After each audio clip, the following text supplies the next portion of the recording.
Okay, we are back. We are back. I'm here with the boys. Danny K and Mr. Sitchov. Charlie, Danny, why you bounce like that? See, I accept you. If I get like Friday will be today. And Yo. Charlie. Right now, new favorite player in the team. So after the gear left, that's easy. I didn't really have a favorite. Yeah. I did try. And now sexy. That's my boy.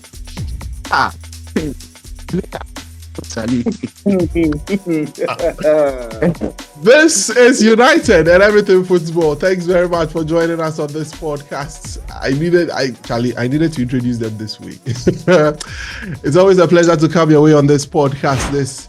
As always, remember to hit the subscribe button and hit the notification bell. You've always been with us. We are here to talk about United and Everything Football. First, we'll be discussing the transfers. Bruno Fernandes has put pen to paper again and has extended his contract. Will be staying with United for a very, very long time. And also, Matthijs Ligt is in. Mazaroui is also in as well. We'll be discussing all of these in the transfer segment, and then we'll look at the game against Fulham. Yesterday, if you've watched our podcast, we had some guys from Fulham joining us, and it was really, really fun. You put for it. I want the thing. I believe, sir. Bro, man, that's great. That's great. Charlie, it was great. It was great having the Fulham friends with us on the podcast. So if you've not watched it, just go and watch it. It was fun. But today it's all Man United affair. We are not discussing Fulham. We are discussing how we are going to beat them, how we are going to deal with them. So that'll be what we could do today. All right. So it's always a pleasure. Remember to hit the subscribe button and hit the notification bell. As usual, I'll make a quick turnaround. When I come back, we will cook here on United and Everything Football.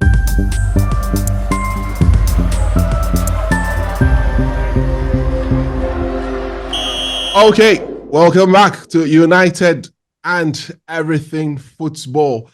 I need not introduce my guest again. They've already introduced this, Mr. Sitchov and Mr. Daniel Canton. Guys, Charlie, let me start with Sitchov. Charlie, so the Ligt is in, Mazaroui is in, Bruno Fernandes has extended his contract. I don't know, but it looks as if there is this vibe around United now. There is this positive vibe. I feel it. I don't know if you guys feel it as well. But Sitcho, let's get straight into the transfers and what's been happening around the club. Your general thoughts? Yeah, I sense the same vibe as well. I think that the club, it looks like it's settled at the moment. Even before the season starts, there are no unnecessary uncertainties around the club. And this also stems from the way Ineos have done business. They've not prolonged a lot of the players, I mean, the negotiations or the way they are bringing in the new players. You know, a couple of seasons ago, even from last season, if United were chasing the player, there's always one news after the other about the player, right? And there's some bit of pressure on the team. And there's so much attention on the team. Too many eyes around the team because of the way business has been done. Failed transfers, unnecessary amounts of money is being paid, and all of that. But this summer has been calmer. It's almost as if that Ineos are operating with a textbook. And even if they've done the business, it's been very silent. You know, when the deleted Mazaroui deal wasn't happening, we're not hearing unnecessary rumors about it, right? We only hear that it's about how much Ineos wants to pay and holding out for a fee they wanted to take. And all the negotiations were being done behind. Years ago, you'd hear agents saying A, B, C, D. You'd hear unnecessary rumors about players who are being, shortlisted as possible transfer targets if the A list are failing. So I think all of that has brought some level of calmness about the team and the feel good factor as well. And generally, I think the preseason as well was good for a lot of the key players who didn't have international duties. One of them was Casemiro. Casemiro had a very decent preseason. Yeah, it wasn't perfect, but he had a decent preseason. Amad Diallo had a decent preseason, and so all of that has also come together to keep the atmosphere vibrant. And yeah, so I like the vibe going into it. But on the transfer, I think they've made very important and necessary signings. Mm-hmm. How they are going to impact the team, we can have that discussion later. But the idea or the principles or the thinking behind the players they've brought in makes sense. I mentioned on the pod the last time we're here that I want the team to sign versatile players so that positions can be easily filled with the injuries that United have had. Now, Zexi is a player Man United is thinking of having to play across the front three. At times, look at Danny. At times, he can also play in the number 10 role. So, granted, Bruno is not available. Mount is not available. Every other forward player is available. Zexi can chip into that half 10, half 9 role. Yeah. If the manager wants to play with a false 9 with a number 9 who does something else than Højlund, Zexi is there. There will be times he can come from the wide area. So it's a very decent sign. He's young. He won't bank in the goals. But I think it's a decent signing to complement or as an option. Then there is the two other transfers, Matthijs Ligt and Mazaroui. Let me start off with Mazaroui. I think Mazaroui, I like what he does in the first phase of games, or the first phase of build-up. Not so much in the final third. I think he can improve. He has a lot of room to improve. In the final third, not so much. But what he does when the team is building up, he's very comfortable with receiving the ball. And he's very comfortable with playing the ball or passing the ball, finding the line-breaking passes. And also he's comfortable with both feet. Yeah. So he can pass with his left, he can pass with his right. So when you press his right side, thinking that you've locked him or pinned him, he has the ability to pass with his left foot. So that is a plus. And he can play on both sides, left and right. Yeah. Again, a versatile player who, in my opinion, imagine Dalot couldn't manage playing left back last season. Man United would have been in danger. Yeah. So if you have Mazaroui and Dalot, both can play left and right. It's a good feature to have in the team. Yeah. Then there is Ligt. Now that is where I have a little concern. Look, I like Ligt. And I started off this conversation with Danny on Monday. We were on the same platform on the show. Yeah. I like Ligt. And I think Man United is going to give us the opportunity to see who he really is. And it's also an opportunity for him to show who he really is. Because when Ligt was 17, 18, he was already a superstar. Yeah. Because when he looked at the promise and the talent that he had, we were hoping that by now, Ligt would be world-class at 25. At 25, he's not yet world-class. However, but he has world-class talents and abilities. Yeah. But he's not done it enough and consistently enough for us to say that is certainly a world-class player. And there are reasons for that. Now, when he went to Juve, for all the reasons we can put together, look, Ligt's injury problems, and when I talk about Ligt's injury, people think it's injuries that gets him to miss a lot of games. No. Ligt's injury problems are that he can have injury worries and still play through pain. He's rarely fully fit. There's a difference. I remember, I think last season or 2 seasons ago, Marcus Rashford played with a shoulder problem for the whole season. Yeah. And when he wasn't performing well, we blamed, I think the Ole Europa League season. Yes. They went over to the finals. He played a shoulder injury the whole season. Yes. That wasn't a player who was fully fit. The season that followed, when he was after the surgery, we saw a different player. The Ligt problem has always been that he's played through a lot of pain for most of the time, right? When he's fully fit, he can be unplayable. But will he ever be? And Ligt, from the age of 18, has been a superstar. But he's gone to Juve, right? Juve were trying to build a project around him. It didn't work for many, many reasons. Juve were happy to let him go to Bayern.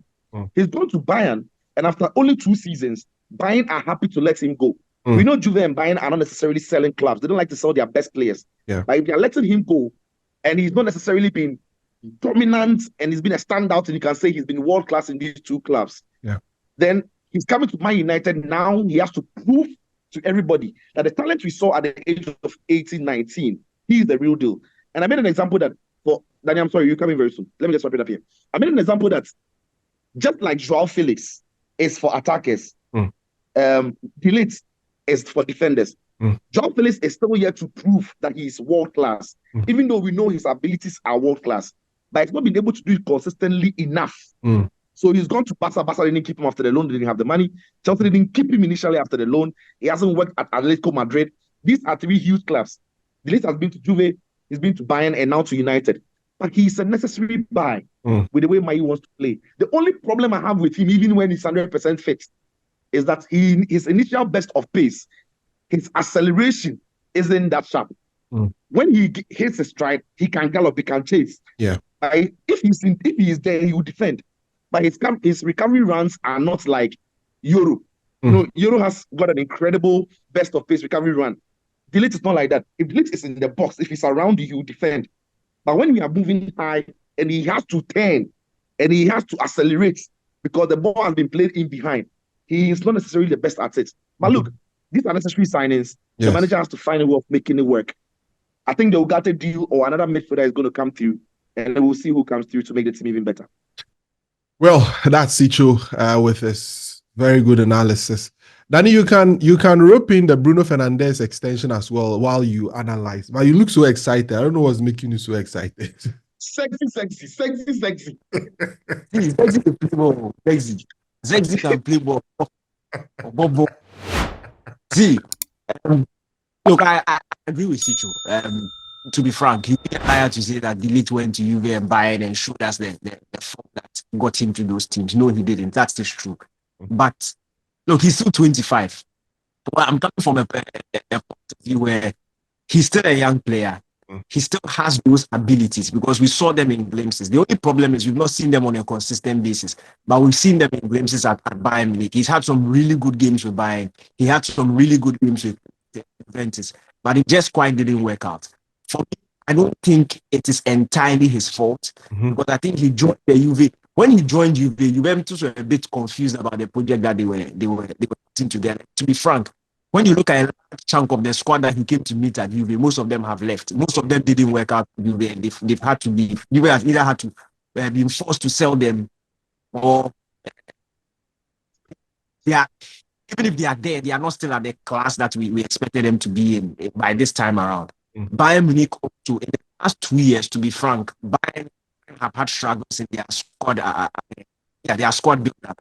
The mistakes with Mane and Lewandowski, Mane coming in. There was a lot of confusion around Bayern's squad building. And to be frank, it is quite clear that they've reached a point, not because the players are not good enough, but the reason why they bought the players like Mazaroui especially, they don't have use for them again. So then they let them go. Obviously, also the Ligt came on very high wages at Bayern Munich, so they need to cut their losses. So it's not necessarily like these two teams offloaded the Ligt because he's a bad player. There was a that led to him leaving them. Now, I would have been worried, and I was explaining to somebody on Twitter today, I would have been worried if Man United had bought the Ligt in that position, meaning that the Ligt was going to battle, let's say, Maguire. Europe has come in. He's young, he's vibrant, he's brilliant. Yes, he's injured, but October is not far. I don't see why people are blowing it out of proportion. So it looked to me like a straight competition for that position. Now, if Ten Hag is also smart, looking back on last season's injury issues, I think he will ration the game time. An 18-year-old shouldn't be playing every game season. A 25-year-old who has a history of injury problems shouldn't be playing every game in the season. So if he can properly rotate them, it will reach a point where both of them are playing really well, but United will not miss any of them if they are absent because the other will be able to fill in so well. So I don't think it's going to be one starter, one consistent bencher. I think we have two really good players in one position, and we can rotate them and try and get the best out of each of them. Now, I think constant in that centre back is Sandro Martinez as a stand. So for me, that is fine. But when you look at the frame and the build, the profile of his partner, it's sort of similar. Euro can pass. He's comfortable with the ball, same as De Ligt. They are both good in the air. They are both very physically strong. And the only thing is the acceleration bit. It's not about pace. When De Ligt gets into running, he's as fast as anybody. But it takes a little bit of time for him to build up that pace. And some of those things, yes, they might worry you, but I don't think it's such a huge issue or such a big deal. Now, for the Mazaroui thing, we spoke about it before he came. I'm not really a big fan of him because I like my fullbacks a certain way. But what Sicho has mentioned is really important. The first phase of build-up. Look, when Wan-Bissaka was playing last season, United really struggled. There were limited options that we could play the ball from the back foot. So now we have Sandro, there's the Ligt, then there's Mazaroui, then there's Shaw if he's playing, if Shaw is not playing, there's Ahmad. Look, everybody in that back line is comfortable receiving the ball as it stands. Yeah. So that is a really good improvement on what we saw last season. So again, it is a smart buy based on the issues that we faced. And I'm not a coach. We all have our preferences, but you have to analyze it based on what the team needs. And I think that with Mazaroui coming in, I think he solves a problem. And it's very different from Dalu. So it gives you those different options. As and when you need a certain player to fill in a role, you can choose. And also because both players can play both left back and right back. I'll not be surprised if he plays the left back up until the time Euro comes back or up until the time Luke Shaw comes back. Because and Alessandro left back thing, I don't like it. But you talk about the Ugarte thing. Fingers crossed. Look, I know that Sanderberg is the fall-on option if we don't get Ugarte. But I'm hoping against hope. This Ugarte thing must happen. Look, I'm a big fan of the guy.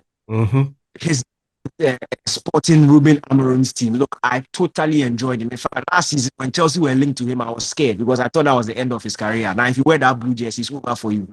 So I was really hoping that he would not go to Chelsea, and thankfully he went to PSG. Now, it hasn't worked out at PSG, but to understand why he didn't work out at PSG. Look, Luis Enrique is a very different type of manager. He's extremely picky. If he likes you, he likes you. He doesn't like you, he doesn't like you. And it doesn't mean you are not a good player.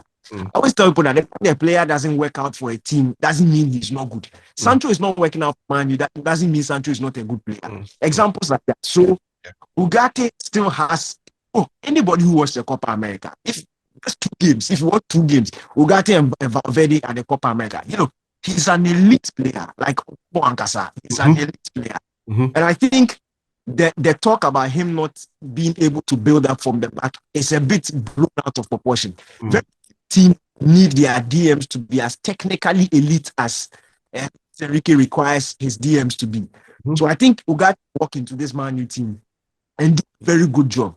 Sanderberg is a very good follow-on option. And for like the first transfer window in like 8 years, I'm very impressed with Man United scouting because the player that they follow to is very similar to the one that the first choice. But I really wish that United would get that first choice. And speaking about the attacking options briefly before I hand over to you, look, I'm so happy. I was thinking this morning, I woke up thinking about United and I was playing different starting 11s, different options in my head and communicating with Van Nistelrooy because he's our next manager. And I was saying that, look, if this Zexi false 9 thing works, if it works, and I think that is the most sensible thing for Man United to do because it looks like Rashford is our main guy. Like Rashford is our main attacker up front. Rashford doesn't work too well with a standing number 9 in the box. He likes to make those runs into the box. Bruno can also do that. So you need somebody who can, like what Martial was doing with him, somebody who can vacate that space, be comfortable to like drift around. And Zexi is that guy. Now, with Man U, Sancho has also shown that he can play that false 9 role. Sancho can give you a bit of Zexi, but he's not as sexy as Zexi, but he can give you something like that. So we will have options, false 9 options in Sancho and Zexi. You have your standing number 9 in Ireland. Hand side, you have Ahmad. Sancho can also play on the right hand side. As for Anthony, I don't know. I'm not too sure. I'm happy that we've reached a stage where if Anthony forces or he doesn't force, it's for his own good. He doesn't worry us. Like we don't care. Because the options available are far better. Now he's like a fifth choice option now. You see the order of the players that come in. There is Garnacho, there is Sancho, there's Sancho. Before it gets to Anthony. And that's the lovely thing about the attack because and I like Garnacho because Garnacho can play both on the left and on the right, right? Yeah. So even though Ahmad is very much, and Ahmad can actually go down the middle as a false 9 too, but maybe physically in the Premier League, you wouldn't want to use him as that. Yeah. If it's in Europe, you can try it. Yeah. Now, if Garnacho can play left on the left and on the right, it makes him unpredictable. You can use him to switch in games. You can bring him on to do things. So yeah, and Sexy Zexi, as Daniel will call him, can do a couple of things as well. Hopefully, Anthony as well also picks up. Because the way Anthony is quoting scriptures, the way he has drawn a plan, he said he says mark it somewhere. It is on his to-do list. You see me in goals and assists. This afternoon, I'm posting it. He has quoted scripture. Well, he has to play first. He has to play first, and unfortunately for him, I don't think he's going to see a lot of game time. But what is a fact is Eric Ten Hag really likes Anthony, and he desperately wants Anthony to be successful. So if he gives him a run of game, maybe 3 games, and he's proving that he can be a real deal, he's going to get games. And hopefully for Man United and everybody, this season is the season where Anthony really comes to life. Probably. Danny, wrap up your issues on the attack and let's move on. Oh, basically, what I'm saying is that now there's no room for excuses, and that is good. Every entire team know a season knowing that there are options all around. If somebody gets hit, imagine Højlund was entering last season injured, like what happened last season. We were hot. Saying the season at when Højlund come. Now nobody's really worried because there are options, and that's what a big should look like. A top team should have proper options all around. For me, the excitement is right now is at 95%. It will hit 100% when Ugarte signs that thing. And I'm hearing some talk about Fofana. Sky Sports are really pushing that thing. Look, if that thing happens, Danny, if you have to choose between Fofana and Ugarte, who are you going to pick? Danny wants both of them. No, if you have to choose one, if I have to choose, I'll take Ugarte. There are 2 different players, and I think the need we have right now is Ugarte. Because of Menu, you want to play Menu. So if you have somebody who sits behind Menu, help him dictate whilst Menu has that freedom to bump around, I think it's better off than Ugarte. Fofana, who is the typical box-to-box energy guy. So I'll take Ugarte. Right. Anyway, all right, that's amazing, Charlie. The analysis really entered me. It has really, But I like what Ineos is doing. I was before we recorded, I was discussing with Danny, the whole idea about the transfers, and I think it was Cicho that made mention of the fact that it looks as if there is an idea behind every signing that is being made. I was telling Danny that, see, if you look at the team and its makeup right now, and the kind of transfers that they've made, we are trying our best to resolve the back line very soon. And there will be this natural evolution that will happen. The club will look to offload Lindelof. I know for sure he will go. He has just 1 year left on his contract. They won't allow him to stay for him to go for free. So they'll take some 2 CDs for him and then or try and see him off. So Lindelof, by the end of the window, I'm sure would leave. Now you'll be left with the 2 old men, Maguire and then Johnny Evans. Now, natural evolution will catch them next season. And that would create more space for the club to sign. Because I know the club wants a left-footed centre-back to deputize or to be there for Lisandro Martinez. A player who they feel can be versatile and also play at left-back as well. So I know that if they don't get... And that's why they've been fighting for Brantwaite. But they are standing their grounds and telling Everton that we are not paying that 70 million. But I know for sure, if it doesn't happen this season, next season, they will have a plan. Either go in for another player or try and find ways to reconcile with Everton to fix that. So that side will be fixed. The left back, for sure, they will replace Luke Shaw next season. Maybe there is no budget to get a left back this season, but I'm sure they will try and find a way to probably patch it very well. I've been hearing some stopgap names and names that are coming up, Marcos Alonso and co. I don't know how good they will come in to do a job, but I don't know. But for me, I feel that if you've got Alonso as if you've got a reliable left back, and because of budgets, you're going to get Alonso as the backup. He's not going to play lots of games. He's only going to come in and maybe when a left back is injured. But with Luke Shaw's injury record, Alonso might as well play lots of games. So that's it. He's no more a backup like that. He becomes the mainstay of a sort. Yeah, and that is where if he's a proper backup, I don't have a problem. But the thing is, if you watched for the short term, if you watched Dan Ashworth, the things that he said under Mazaroui, he classified him as a right back and a left back. He can play both at right back and left back. So in my thinking, I'm beginning to believe that they have plans. The reason why they signed him is the versatility that Cicho talked about, that he can play at the left. So maybe stopgap Mazaroui plays at left back, and then Dallo plays at right back. And then when the two players get back, and there is Harry Amas also in the process. So, all of these things begin to, then we come to the midfield where things are going to resolve itself. Eriksen will go at some point, roughly by this season or end by his contract ends next year. He will be out. Natural evolution, he will be gone. A space will be created. You can bring in a quality midfielder to replace. Casemiro, I'm sure by next year he will be gone. I'm not sure he will go beyond next season at the club. But this season, when he's done, the club will find a way to make him go. So you see that there's this natural evolution of things clearing and then getting in quality players. So it looks as if the team is getting set. It looks as if things are getting a lot more easier. The way they've built this transfer window, they've built a base that would help them build on the subsequent transfer windows. And it looks very good and it looks very positive. So we'll see how it goes with the transfers. Bruno also signing a new contract, affirming why United wants him and why he also wants United. And it's good. For me, we've been discussing this. It's more money that he needed. That's why his agent started ranting, and there was this whole briefing about Bruno wanting to leave and all of that, about these out. Rashford is getting the amount of money. Why shouldn't Bruno get some? It's Rashford. True. That one I agree. Money, why? See, as a footballers, they are human beings like you and I. Oh, of course. It's like in a classroom. We all know who's for the For me, I agree. Why me I don't forget some? I agree. He has to get the money.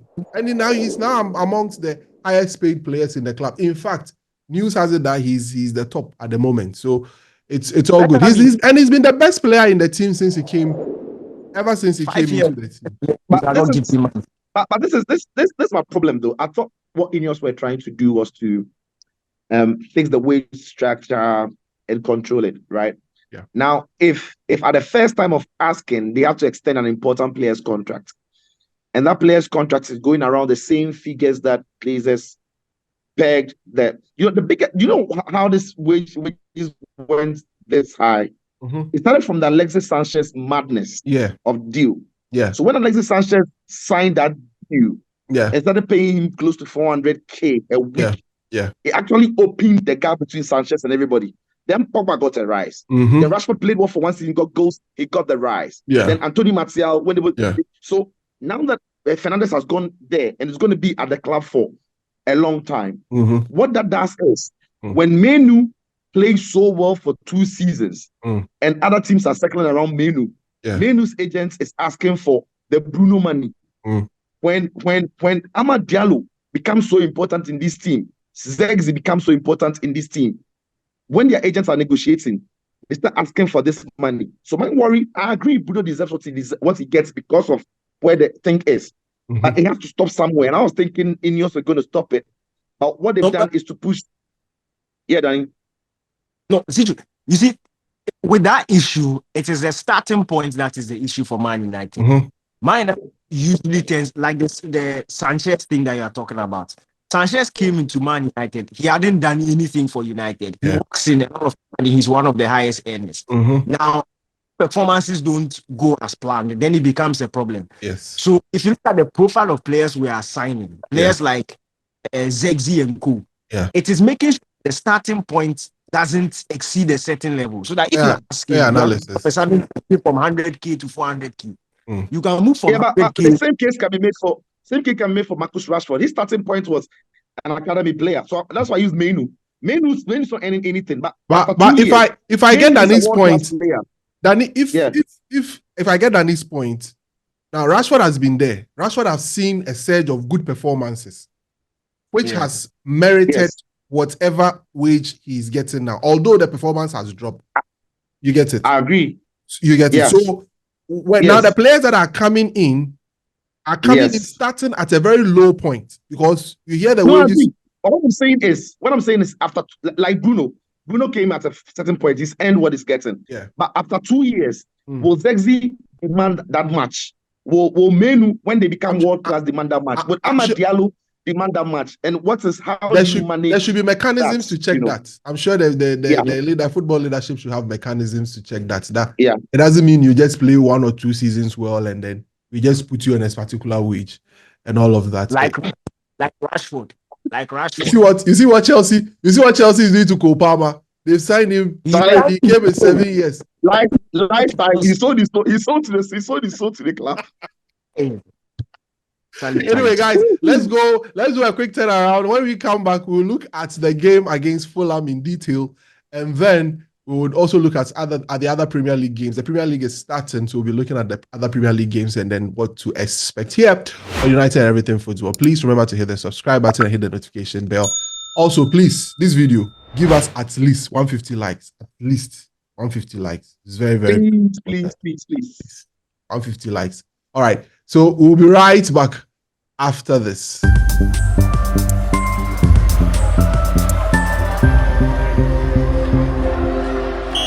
All right, there we are back here on United and Everything Football. We hope you're just enjoying the discussion. Remember to hit the subscribe button and hit the notification bell. Our FPL is on. I'll leave the link below in the description below. Please join. Let's have fun. Let's play the FPL together and have fun. Let's see which teams you are putting together. Danny has been changing his team for over 70 times. It's still no difference. Kwame has been doing for over 50 times.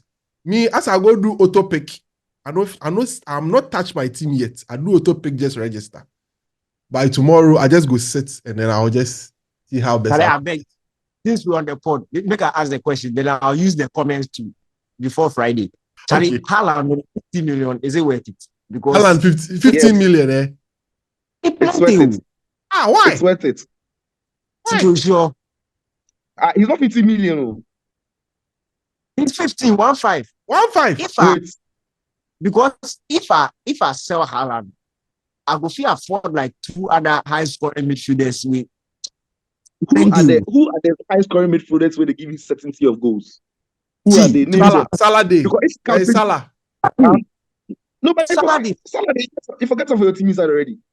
If you buy Salah, Haaland and Salah or Haaland and Palmer. Okay. Yeah, Haaland be 50 million.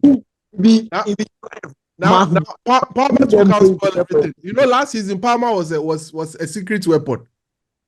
Yeah, he too can spoil everything. Palmer won't play like he played last season. No, see Palmer last you wait. Haaland he will play. He will score. It's it. He will score. We will talk about that later.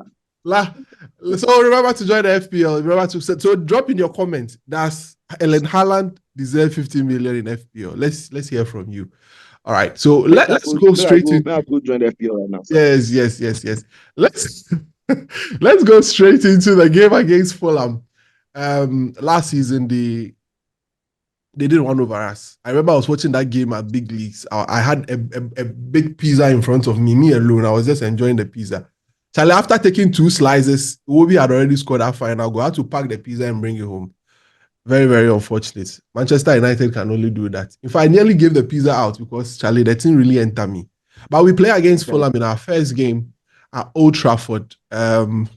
We saw us in the Community Shield where we played very, very well. Unfortunately, couldn't win the Shield. But that performance gave United fans a lot of hope, a lot of promise. We hope that this time around it's a result that counts. But let's analyze the games. Sicho, how do you shape up? What do you think will be in Marco Silva's mind, and how are you going to set your team as Erik ten Hag to be able to get the best out of your team? Yeah, so since we knew the fixtures, I've been paying attention to some of the things that Marco Silva's team have been doing in preseason. The advantage Marco Silva has is that most of his players are not internationals or were not engaged in the summer. You know, they were engaged in most of them, or some of his key players were engaged in January or for the AFCON. Yeah. So Iwobi is available, Calvin Bassey is available, right? So he's had a big part of his squad training together, camping together, and playing a lot of the preseason games. They won twice and then they lost one. I think they lost against Sevilla by 2-1, but they played very well in that game. Yeah. They beat Benfica, and then in their last game coming into the league, they beat Hoffenheim by 2-0. Yeah. So they are still very fluid. But one thing about the team now is that they are very comfortable on the ball, because now they have Pereira, they have Iwobi, who is decent on the ball. They have Emil Smith Rowe, who is decent, who is good on the ball, and they've got Sasa Lukic in the midfield as well. Calvin Bassey as well can pass from the back. Tete Robinson. So they when they have the ball, they take very good care of the ball. The only one player that tries a lot of things and takes a lot of risk in the team is Adama Traore. We know how his game is, but he's not a player who loses the ball as well. He can keep the ball, he can pass and all of that. Yeah. So I don't think they're going to deviate from what they did in preseason, where they played a lot of the games, showing great composure on the ball and what have you. Now, what we saw in the Community Shield, I don't think it's going to be very different, right? Everything I'm going to do is going to be very different from what we saw in the Community Shield. The difference would be that against City, obviously when you play, you see a lot of the ball as you like. Yeah. But against Fulham and Old Trafford, the team is likely to see a lot more of the ball. That is where I think we need to improve as a team, because in games where we've seen a lot of the ball, we tend not to find, we are not on the same page when they hit the final third, right? But in games where we see few of the ball and we have to transition, in fact, in the game against City, we saw some of our best chances were from quick transitions, right? But when we have a lot of the ball, when we get into the final third, we seem not to have so much ideas for coordinated attack, and that has to improve. So I have a sense that if the midfield can't keep the ball, if Casemiro, Menu, Bruno can't keep the ball, Fulham will do a lot of that. And if Fulham come to Old Trafford, keep the ball and send too many bodies forward, that plays into Man United hands, specifically for this game. Not to say it's going to work throughout, but specifically for this game, if Fulham are going to keep a lot of the ball and are going to throw some bodies forward, it plays into Ten Hag's hands. But I think that at Old Trafford, United will see a lot of the ball, and the United now have to find a way of finding the combinations against teams that when they come to Old Trafford will sit back. So those are the challenges the team will face, and they have to find a way of breaking it down. We've not seen a lot of United trying to break a lot of teams down when they start very deep through preseason into the Community Shield. So maybe the Fulham game will be a proper test for us to see how it goes.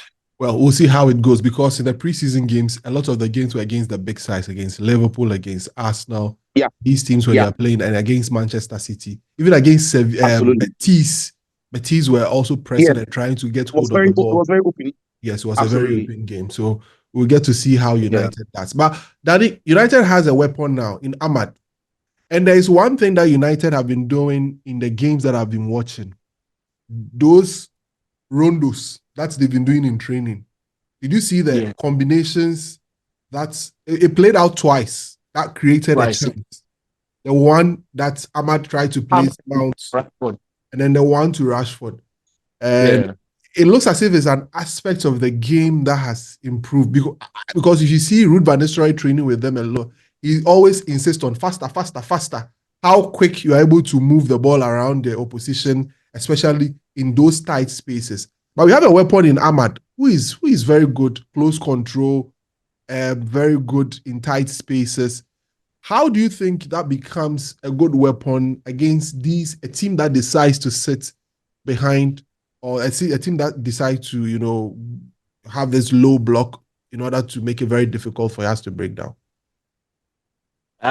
He's direct. Look, he's what we thought Anthony would give us. He is what we were hoping Sancho will give us. That direct winger, somebody who can pick the ball, and his first instinct is to run at the fullback. So I'm happy that finally, he looks like he's coming into his own. He's not there yet. For me, frankly speaking, I don't think we should plan with him throughout the season. He's not as elite as he's just, because we've signed that position for so long. We are happy that we have him. But still, he's an asset to have. He's quick, he's pacey, and he's really like, he's playing with a lot of confidence right now, and that's what you need. He's not afraid to take a shot. He's scoring good goals at preseason. On the back end of last season, he was doing really well. So, I perfectly agree with the description of a weapon, but I don't really think that against the big teams usually sit back. But against Man United over the past 2 seasons with Marco Silva, they've not necessarily sat back. They've put pressure on. They've actually trusted themselves on the ball. So I think we'll have the spaces in behind. And to be frank, I don't think any team will look at Man United's preseason and think that the team has changed all of a sudden. I think it will take a gradual process for United to built that pedigree of being comfortable in possession and picking teams apart before teams will start adapting. So I think we'll see a very similar Fulham United game from last season, where they will fancy themselves pushing high up a bit, putting pressure on United. But this time around, I think we are starting the season with the right tools. A defense that is comfortable in possession, a midfield that can score when they want to. Like what we saw in the second half against Manchester City. United were not panicking on the ball. They were quite comfortable to pick it up, pass it around, keep possession in spells when they needed to. So at least they've shown us that against top opposition. In fact, the game against Liverpool, the one we lost the 3-0. In transition, look, we played one of our best transition games. Like we created 100%. some really good. Yes, the result didn't go away, but in terms of what you're talking about, those quick transition 1-2 passes, combination moves, they are the sort of things that you use to break down a team like Fulham. Because in terms of quality, they don't match up to United. It is a system and a unit that was making them better than us last season. And I think we've addressed that to some extent this season. And again, the team we are starting with this season is much better than the team we are starting with last season, or the team that took us through last season. So I think we'll see an exciting game. It will not be one team having possession trying to break down the other. It will be Fulham trying to come at us. And that is typically what Ten Hag wants teams to do. He wants them to open up and come at him so that we can break the lines with those crazy transition plays. So me, I'm confident. The reason I'm looking forward to the game because I'm really confident. I think United will win. I think United will win quite comfortably. I think it will be a 2-3-0 victory. And from there, we build on. But I'm sure Sexy will get like the last 15 minutes just to warm himself. And then from next week, we move. Tijo, how? Tijo, what's your line are you predicting before we get into the other Premier League games? Well, look, I think United are going to win by maybe 2-1. You still think United will concede, right? Yeah, I still think that the team is likely to concede. It's likely to concede because I still don't think we fixed the midfield problem. It's still quite open. And defensively, because of the injuries, and I mean, Ligt and Mazaroui just got here. So I'm not really sure if they are ready to start because they were not necessarily involved so much in the preseason of Bayern Munich. So but Mazaroui played a lot, actually. It was the Ligt that hasn't played football since the Netherlands against Canada. He hasn't played. I mean, so Ligt wasn't necessarily involved a lot. So, I mean, we'll see. I think that United maybe then will let in one, but they should win. They should win. All right, let's see how it goes. So let's make a quick turnaround. When we come back, everything football, the Premier League, will be discussing it here.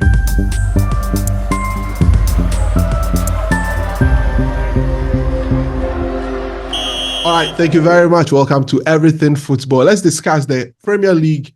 So as United kickstarts the Premier League on Friday, the other games that will be coming up. We'll look at 3 games. We'll look at the game between Liverpool, Ipswich. We'll look at Arsenal, Wolves, and then we'll end it with Chelsea against Man City. Let's split it amongst ourselves. Sicho, let me start with you. Liverpool, Ipswich. Ancelotti seem to have had a very good preseason. Aside losing that first game against Preston North End at Liverpool's training grounds, they've gone on to beat Arsenal, they've beat Man United, they've beat Betis, they beat Sevilla 4-1 in the last preseason game that they played at Anfield. And from what I see, it doesn't look so dissimilar from what Klopp seems to like to play his football. Someone told me that perhaps maybe he's not been able to get out the Klopp system out of the players yet to instill. But if you watch Ancelotti, do you think they are the same in terms of his approach to football and with that of Jurgen Klopp? Yeah, I think the similarities are there, and it's part of the reasons why Liverpool went for him. Because Liverpool knew that they had a team of this making, a team that has been built by Jurgen Klopp. So they were not going to bring another manager who was completely going to change the philosophy of the club, because that would have meant that they need to sell players, buy some players to fit something. But they just knew that one of the reasons why they scouted Ancelotti, and one of the reasons why they thought he was a perfect replacement for Jurgen was because his brand of football was very similar to, obviously, principles can be the same, but it's the way you implement it, or the ideas, little ideas, the tweaks can be different. Yeah. The difference between what he is doing and maybe what Jürgen is doing is, I think that even though Jürgen's football was extremely vertical, I mean, that was faster. His football was very, very vertical. But there's something about this Liverpool and slow Liverpool team that is somewhat similar to what Brighton did under Roberto De Zerbi. So when Jürgen Klopp's team is moving vertical and moving forward, it's forward, boom, boom, boom. But what Ancelotti does is go longer than the midfield, come back to midfield to draw teams, and quickly hit it in behind them. And throughout preseason, and against Man United, they did a lot of that. Yeah. So Alisson or the goalkeepers are not hesitant to go long and bypass the midfield, either through the ground or over the top. And when the ball gets ahead of the midfield, the ball is not going into the final third of the opponent. It's rather coming back into the midfield. It draws teams back, and then boom, Salah is off, Diaz is off, Jota is off. Yeah. So, I mean, the principles are the same, and that is why I think Liverpool did a great job by bringing him in. Look, I think Liverpool are favourite. They're going to beat Ipswich. But it's going to be a very interesting game because Ipswich are very confident in their own skin. They have very good pre-season. Yes. They only lost to, I think, Fortuna Düsseldorf. They won about 4 or 3 of their games. I remember I saw highlights of their game against Shakhtar Donetsk. They also beat Nice only recently. And I think they played against Hoffenheim and they also won that game. What Kerry McKinnon's team does is that on the ball, they also like to be very comfortable and they play some very exciting shots, intricate passes with very sharp movements around opponents. The difference, however, is Burnley 2 seasons ago in the Championship did that superbly under Vincent Kompany. But when he came into the Premier League, the quality was that. So it remains to be seen if which philosophy or Kerry McKinnon's philosophy can work or works. But the quality in the team are not good enough to execute it at the Premier League level. And that is where I think maybe they will fall short. But I think I've seen enough of this Liverpool team to know or to think or predict that they'll win. Daniel, Arsenal versus Watford. Arsenal, they are they are that team that seem to have become very stable. We know exactly that they will show a lot of quality. As to whether they can change gears against Manchester City this time around to win the league, we'll see. But they come up against Wolves, who have lost a few of their players. They've lost Pedro Neto and all of that. What do you think Wolves, or what kind of data do you think Wolves will pose against Arsenal in the first game at the Emirates? Oh, no danger. No danger at all. Arsenal will win that game pretty easily. In fact, I'm torn between. I've captained Salah because of Ipswich Town. Every top coach likes teams like Ipswich Town. Those who think they can play football, so they'll come and play. Quick 4-5-0.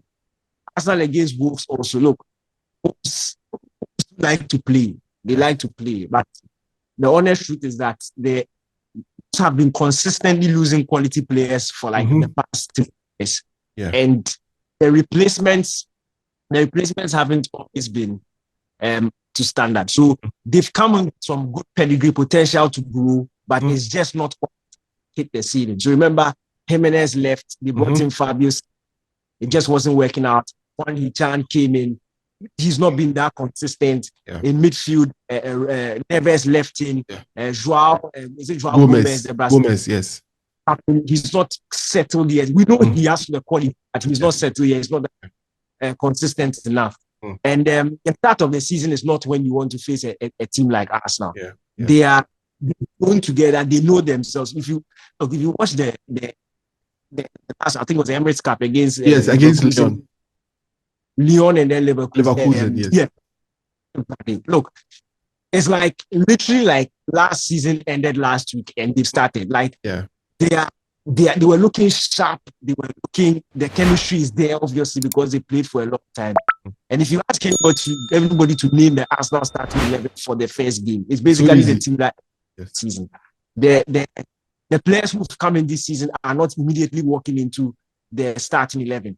And that is a sign of a championship team. I always say this. When Ferguson was buying players back in the day, going into the season, we're not immediately saying this person is coming to bench. When Berbatov was coming in, he wasn't coming to bench Rooney. Coming to see whether he will be able to compete with them. Tevez coming in wasn't going to bench anybody. We were to see whether he'll be able to compete. Yeah. That is a mark of a championship team, a team that has built a group of players who are top quality professionals who understand themselves. Yeah. And any other addition, although they are quality, will still have to compete for the position. So I think Arsenal are prime for that game. Look, it's for me, I'm predicting a quite straightforward Arsenal victory. And you know, I think Arsenal will win the league this time around. City. But this year is for Arteta. Did Pep die and we didn't know? Hey, anyway, we'll talk about it. Let's round it up with the game between Chelsea and then Manchester City. Sijo, we've watched Chelsea in the preseason. They've only won one game. Why they laugh? Charlie, if you're a Chelsea fan and you're watching, forgive Daniel. Charlie, they are defense. They are defense.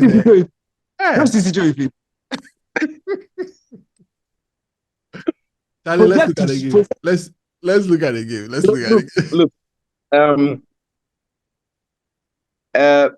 Look, Enzo Maresca has got some very, very interesting ideas.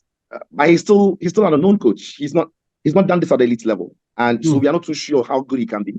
Mm-hmm. He doesn't have Premier League experience. The Leicester team he coached, right, was a team way better than the championship level. That's true. And even that, there was a time where it looked like they might not win it.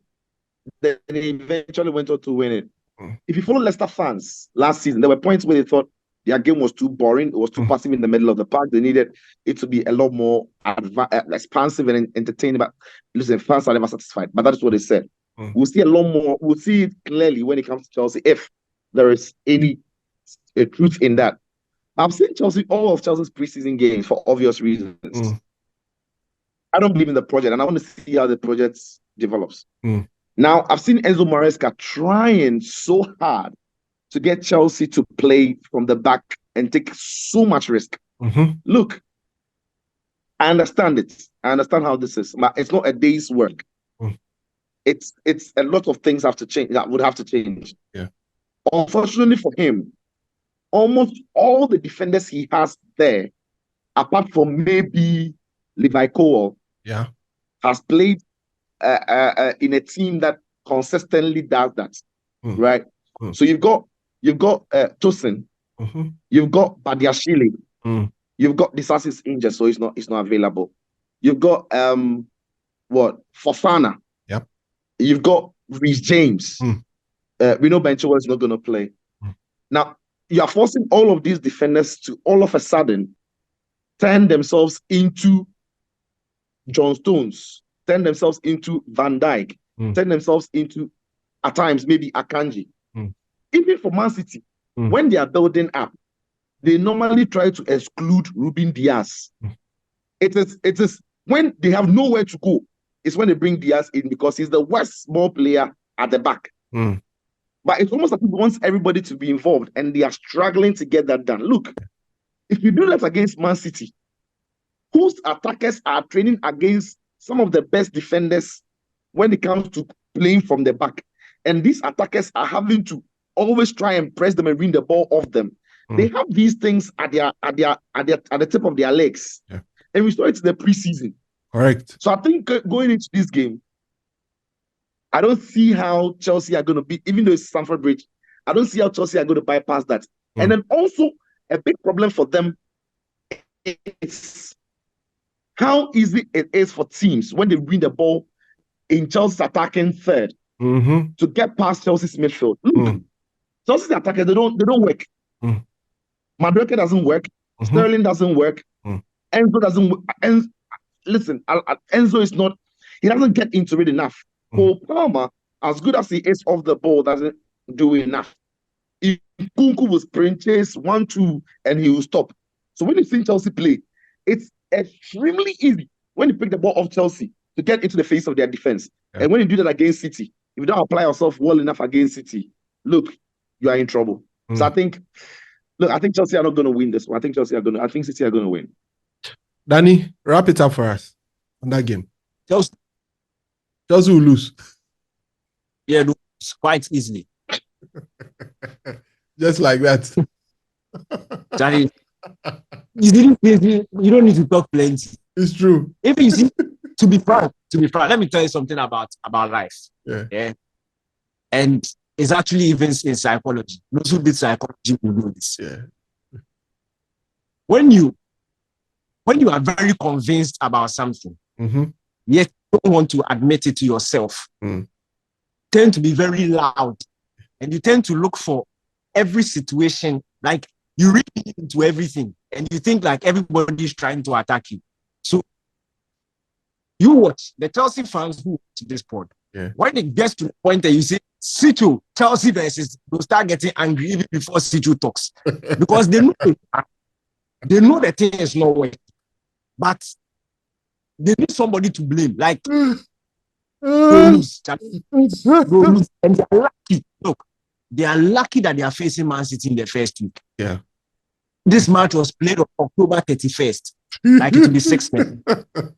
Because they are playing it this weekend, City will win 2.